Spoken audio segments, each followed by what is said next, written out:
창세기 3장 9절에서 11절까지 같이 읽겠습니다. 여호와 하나님이 아담을 부르시며 그에게 이르시되 네가 어디 있느냐? 이르되 내가 동산에서 하나님의 소리를 듣고 내가 벗었으므로 두려워하여 숨었나이다. 이르시되 누가 너의 벗었음을 네게 알렸느냐? 내가 네게 먹지 말라 명한 그 나무 열매를 네가 먹었느냐?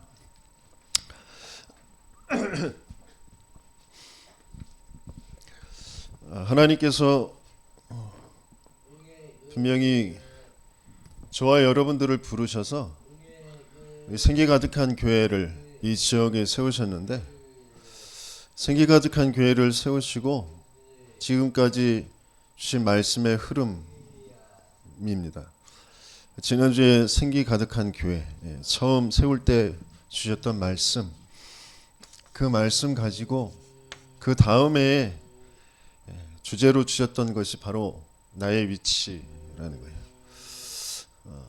아담아 네가 어디 있느냐? 저와 여러분들에게 주시는 질문입니다. 네가 어디 있느냐? 하나님은 올바른 질문을 하게 하시거든요. 그래서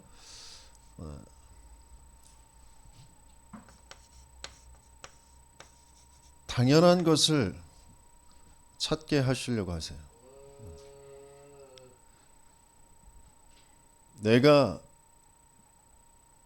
멸망 속에 있다, 사망 속에 있다 그러면 당연한 것, 사망 속에 있기 때문에 벌어지는 당연한 모습, 내 과거가 당연하게 보여야 되거든요. 근데 그게 상처로 아직 돼 있다, 그게 뭔가 원망으로 돼 있다, 그 과거에 있었던 것이 없어진 지금 보면서 뭔가 아쉽고 그 속에 있다면 당연한 것을 보지 못한 거예요. 사망 속에 있으면 우리에게는 생명이 필요한 거죠.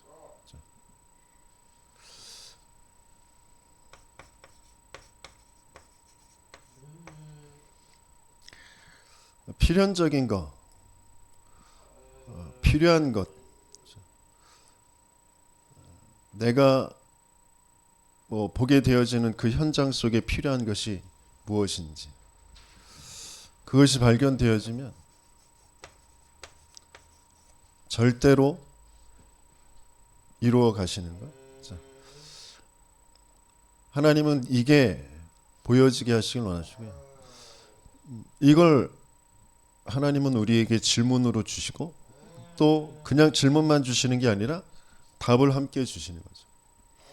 세상의 모든 이론들, 모든 종교들은 스스로 질문하고 스스로 답을 찾게 해요. 모든 철학, 종교 다 마찬가지입니다.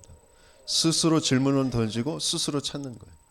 각자 수준에 따라서, 그래서 자기의 수준을 높여가는 거, 그게 발전되어지는 거, 성숙되어지는 거, 그게 성공하는 것이라고, 그렇게 모두 그걸 쫓아서 살아갑니다. 근데 하나님은 우리 자신이 스스로 질문하고 답을 찾을 수 있는 상태라는 것을 아시기 때문에 하나님이 질문을 주시고 하나님이 답을 주시는 거예요.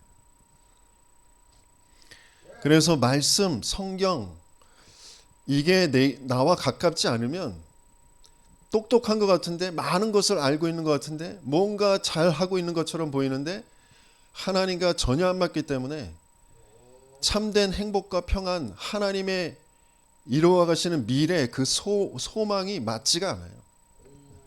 끊임없이 내 생각, 내 경험, 세상 사람들이 말하는 거, 뭔가 거기에 끌려서 살아갑니다. 그래서 내 운명이 바뀌어지지 않은 상태에서는 그럴듯한 것 계속해서 그 말 쫓아서 살아가면서 계속 주기적으로 반복적으로 멸망의 길을 가게 되어져요. 하나님은 중요하게 하나님이 사용하셔서 회복시키셔서 하나님의 일을 이룰 사람들에게 그 운명 속에 있는 세상의 이론들, 내가 맞다고 여기 내가 좋게 여기는 그것 쫓아서 살아갈 때 아무것도 안 되게 하시는 게 하나님의 사랑이시라니까요. 그래서 하나님께서는 지금 보좌에서 역사하시는데 그 보좌가 나와 어떤 관계가 있는지, 진짜 이 보좌의 그 비밀이 내게 이루어진 하나님 나라, 그래서 그 하나님 나라의 일이 지금도 이루어지고 있는데 그게 나와 맞는지, 내가 이것을 얼마만큼 믿고 얼마만큼 그걸 바라보며 그 일이 내게 이루어지고 있는지, 올해 우리에게 주신 것처럼 이 일에 다 우리가 증인이로다. 그 증인 되게 하시려고 하시는 거예요. 모든 사람들에게 보이는 그 당연한 것, 그래서 필요한 것, 그리고 절대적인 것, 이걸 하나님께서는 찾아가게 하시려고 하세요. 그래서 잠잠히 내 생각 가지고 막 내가 알고 있는 성경 지식 가지고 뭔가 내가 알고 있는 그 생각들 가지고 스스로 질문하지 마세요.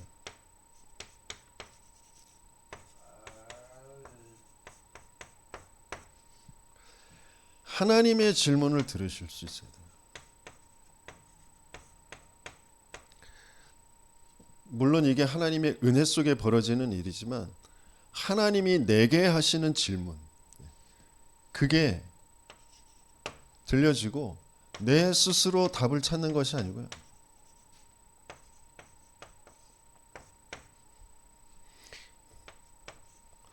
도깨비라는 드라마에도 그러잖아요. 신은 질문을 던지는 자, 답은 너희들이 스스로 찾는 것이라. 그게 뉴에이지, 모든 종교, 귀신, 무속의 흐름 속에서 나오는 것들이에요. 감동적으로 뭔가 이야기를 잘 꾸며서 멋있는 그런 배우들이 나와서 뭔가 감동을 주고 사랑 얘기를 하는 것처럼 보이지만 세계관을 씹는 거거든요. 세계관을. 하나님이 주시는 답을 찾아야 돼요. 그게 나와 맞아지면 되거든요. 그런 응답을 받는 저와 여러분들 되시겠으면 축원합니다.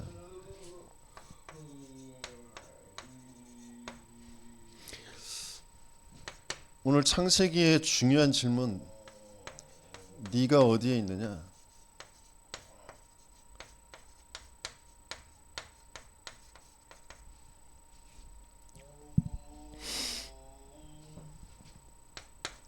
지금 나무 뒤에 숨었단 말이에요. 근데 왜 숨었냐?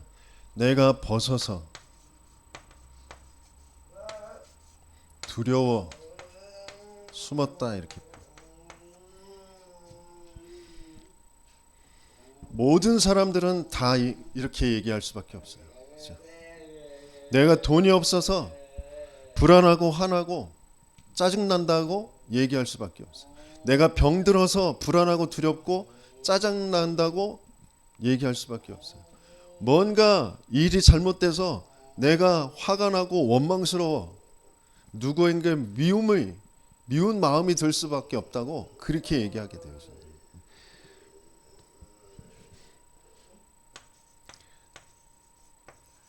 드러난 그런 모습, 그런 상황, 거기에 내게 뭔가 마음과 생각에 올 수밖에 없는 그걸 계속해서 얘기하면서 살아갑니다. 그래서 이걸 어떻게든지 해결해 보려고 스스로 나뭇잎을 해입고 그러면서 나무 뒤에 숨어 있는 그런 상태로 살아가는 거예요.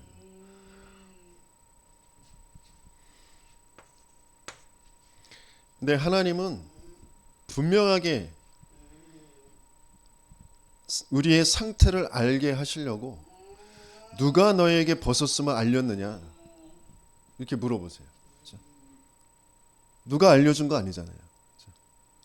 그런데 전에는 전혀 원래 벗은 상태로 창조하셨는데 그때는 벗은 게 보이고 벗은 게 문제가 되고 벗은 것 때문에 부끄럽고 그러지 않았거든요.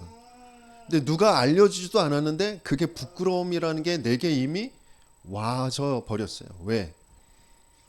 하나님과 함께 할 때는 전혀 부끄러운 것이 아니었는데, 하나님의 언약 속에 있을 때는 전혀 부끄러운 것이 아니었는데, 하나님의 언약을 놓쳐버리고 하나님 믿지 않고 사단의 거짓말에 딱 속고 나니까 이게 부끄러운 걸로 보이는 거죠.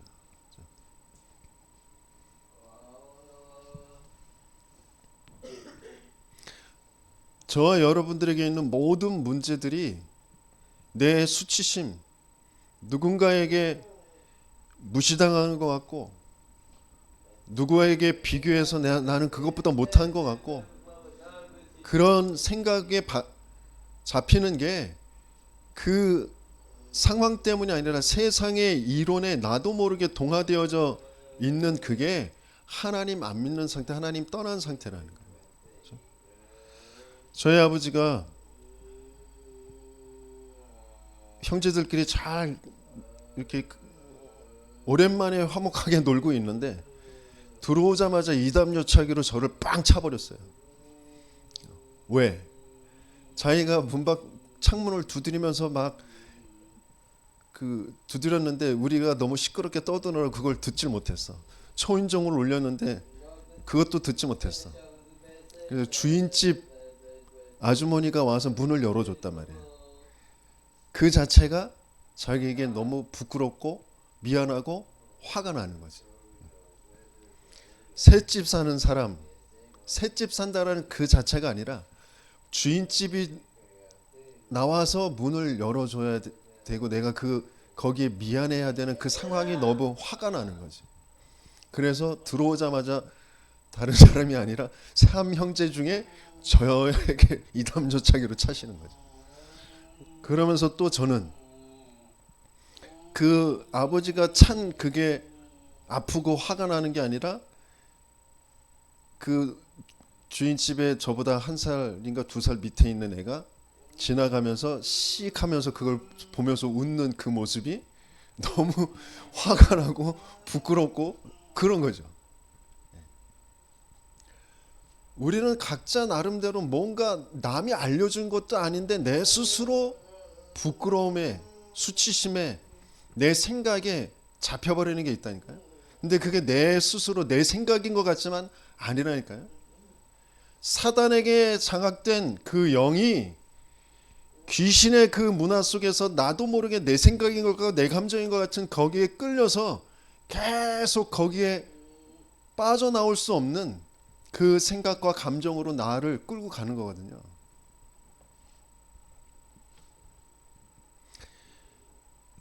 하나님이 정말 나와 함께 하시고 하나님이 나에 대한 분명한 언약이, 비전이, 미션이 있다. 주변에서 어떤 욕을 하고 어떤 무시를 해도 상관없는 거거든요. 그런데 주변에서 욕도 안 해. 날 무시하지도 않아. 그냥 나라는 자체를 생각도 안 해. 그런데 내 스스로 사람들이 날 무시하지, 사람들이 나 혼자 내 생각이 드는 것처럼 보이는데 그게 내 생각이 아니라니까요. 사람들하고 도무지 소통할 수 없을 정도로 내 생각에, 내 감정에, 내 입장에 빠져 있는 거, 그게 내 생각, 내 감정, 내 입장에 빠진 게 아니라니까요. 영적 문제 속에서 오는 거예요. 진짜 하나님께서 뭘 알게 하시느냐? 죄를 알게 하셔서 내가 먹지 말라고 명령한 그것을 따먹었느냐? 네가 지금 어떤 상태냐? 지금 죄에 빠져 있는 상태야. 나를 안 믿는 상태야. 너 누구에게 장악되어져 있는지, 누구에게 속아 있는지 모르는, 그래서 네 생각인 것 같고 네 감정인 것 같고 네 입장인 것 같은 거기에 지금 질질 끌려서 가고 있는 그런 상태야. 그런 상태 속에서 분명히 하나님은 죄를 알려주셨는데, 그럼 제가 죄를 지었습니다. 하나님, 저를 불쌍히 여기셔, 네 죄에서 나를 구원해 주세요 라고 얘기해야 되잖아. 그런데 죄를 알려줬음에도 불구하고 또 핑계를 대잖아. 저 여자 때문에, 저 뱀 때문에. 영적으로 지금 뭐가 문제인지 모르는 상태. 분명히 하나님이 강단에서 분명하게 문제가 뭔지, 답이 뭔지 알려주는데 내게는 그게 문제가 아니고 그게 내게 답이 아니고 내가 부끄러운 건 지금 나를 지금 무시하는 거, 내 입장 그거 해결 안 되는 거, 거기에만 딱 잡혀 있는 거예요. 그래서 도무지 하나님 말씀이 안 들려. 계속 핑계대. 그게 영적 사망 상태라는 거예요.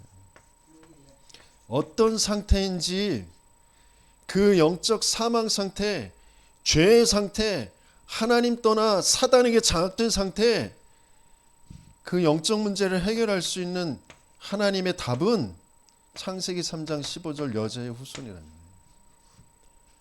여자의 후손이 와서 뱀의 머리를 박살낼 것이다. 너는 문제도 모르고 답도 몰라.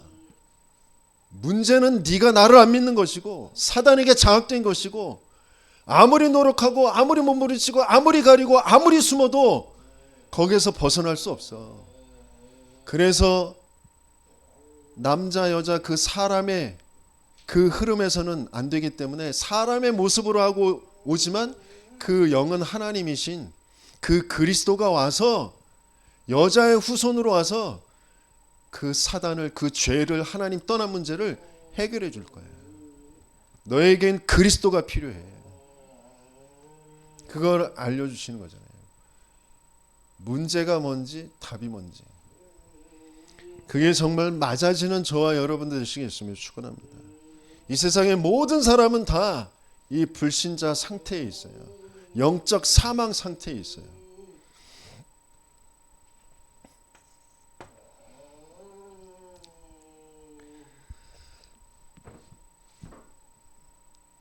그리고 열왕기 상에 보면 또 질문을 하시는데요. 열왕기 상 우리 함께 펼쳐보죠.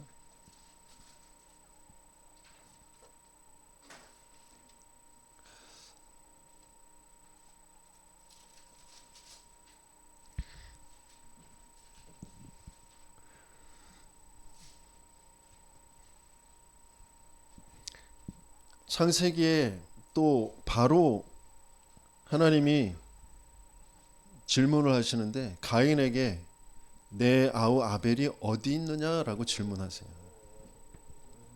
근데 가인은 전혀 하나님이 누구인지 하나님이 어떤 존재인지 이걸 몰라. 하나님이 몰라서 물어봤겠어요? 그런데 가인은 뭐라고 그래요? 지가 아벨을 죽여놓고 내가 아벨을 지키는 자이니까 이런 식으로 얘기해요. 분명히 하나님은 미리 알려주셨어요. 네가 왜 지금 분하여서 얼굴색이 그렇게 변화했느냐, 낯이 변해 있느냐, 뭐 때문에 그러냐. 가인은 자기 나름대로는 이유가 있죠. 하나님이 내 제사를 안 받아주고 아벨의 제사만 받아주셔서 내가 지금 기분이 나빠. 그런 거잖아요. 그런데 하나님은 분명히 알려주세요. 너 죄를 다스리지 못하면 너 죄에 엎드려질 거다. 너 지금 죄 속에 있어. 죄의 상태야. 그런데 스스로 죄를 해결할 수 있어요? 하나님의 의중은 뭐예요? 아벨의 그 제사, 피의 제사, 그리스도 붙잡는 예배, 너 그거 회복해야 돼. 그거 말씀을 주시는 거잖아요. 그러면 가인은 어떻게 해야 돼요? 자기가 곡식 그 농사 지은 거 그거 가지고 아벨이 가지고 있는 그 재물, 짐승 그거 사 가지고 예배 드려야 되는 거잖아요. 피의 제사 드려야 되는 거잖아요. 그런데 오히려 아벨을 쳐 죽여요. 진짜 예배가 뭔지, 그리스도가 뭔지 모르면 나는 뭔가 내 열심 가지고 내 생각 가지고 뭔가 내가 성공할 거, 나를 보호할 거 그거 하는 것처럼 보이지만 완전 사단에게 장악돼서 죄의 그 길로 계속해서 달려가는 것밖에 안 돼요. 하나님과 전혀 안 맞아요. 하나님 반대되는 쪽으로 가는 거예요. 인간의 상태가 어떤 상태인지 하나님은 계속해서 우리의 상태를 바로 알게 하시고 그것에 답 되신 그리스도가 맞아지게 하시려고 계속 우리에게 말씀을 주시고 우리를 인도해 가시는 거예요.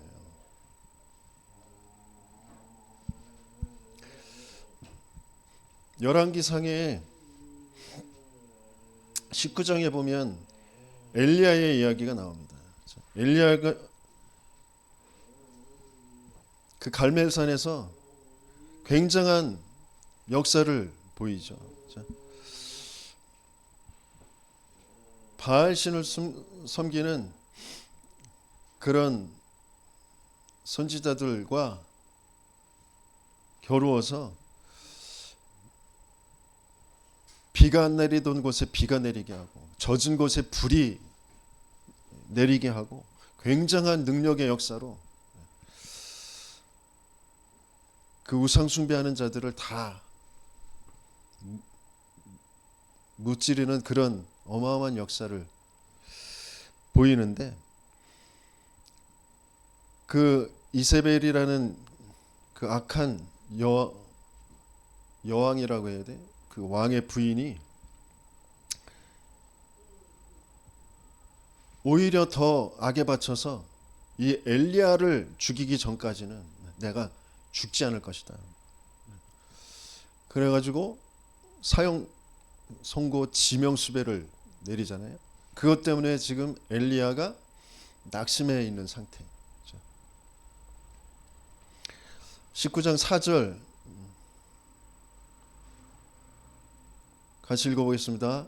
자기 자신은 광야로 들어가 하룻길쯤 가서 한 로뎀나무 아래 앉아서 자기가 죽기를 원하여 이르되 여호와여 넉넉하오니 지금 내 생명을 거두시옵소서 나는 내 조상들보다 낫지 못하니이다 하고 스스로 지금 낙심해 있어요.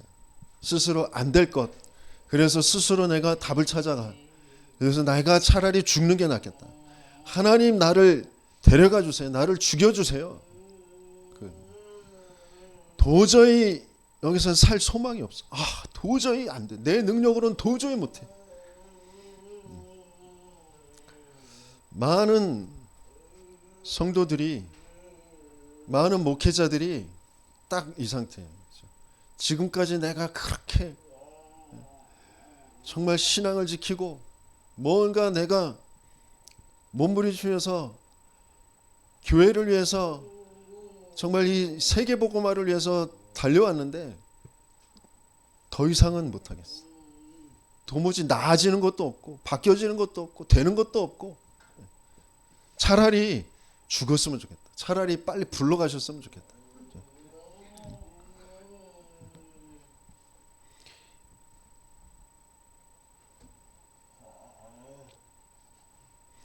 저 천국이 너무 소망이 돼서 천국에 가는 게 너무 좋으니까 천국 가는 게 좋아.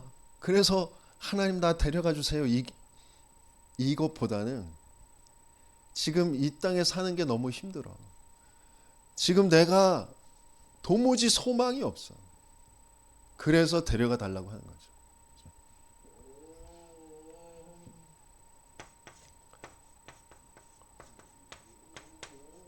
낙심할 수 있는 그런 상황은 분명히 있어요. 그런데 그게 나에게 낙심할 상황으로 와 닿아 있는 거. 그래서 그것 때문에 낙심해 있는 거. 그건 다른 문제란 말이에요. 그래서 5절부터 8절까지 보면 여호와의 천사가 계속해서 그에게 그를 어루만지고 일어나 먹으라고 하고 그래서 떡을 갖다 주고 물을 갖다 주고 계속 천사들이 도와주면서 어디로 가게 해요? 40주 40야 40주야를 계속 지치지 않도록 해서 산 호렙산에 가게 합니다.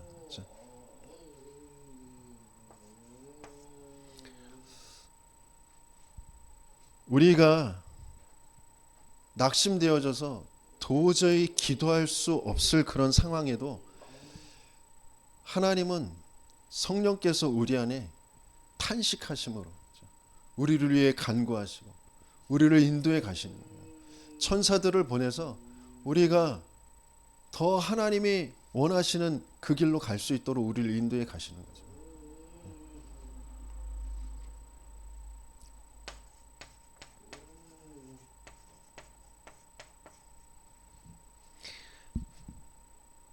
하나님의 말씀을 들을 수 있는 자리로 인도받는다. 그것만큼 큰 은혜가 없어요. 그것만큼 큰 하나님의 응답이 없어요. 천사들이 동원되어져서 나를 하나님 말씀 듣는 자리로 인도해 가는 거예요. 물론 여기서 40주야 이렇게 되어 있는 건 중요한 모세가 말씀 받을 때 40일, 그렇죠? 엘리야가 말씀 받을 때 40일, 또 저 감람산에서 40일, 중요한 흐름이 있는 거란 말이죠. 그렇게 인도해 가시잖아요. 저와 여러분들이 조금만 낙심이 되는 그 상황 속에서도 말씀 듣는 그 자리에 갈 수 있다라는 거죠. 집중 속으로 들어갈 수 있다라는 거예요. 그게 되어질 때 굉장한 엘리야는 어마어마한 능력의 역사를 일으켰던 사람이기에 하나님께서는 굉장한 그 강한 바람 속에도 계시지 않고요. 지진이 일어나서 산이 쪼개지고 바위가 부서지는 그런 속에도 계시지 않고, 불이 일어나는 그 속에도 계시지 않고, 세미한 소리로 역사하셨어요. 그렇죠? 굉장한 충격받고 깨닫고 와 감동되고 그게 아니라 하나님의 세미한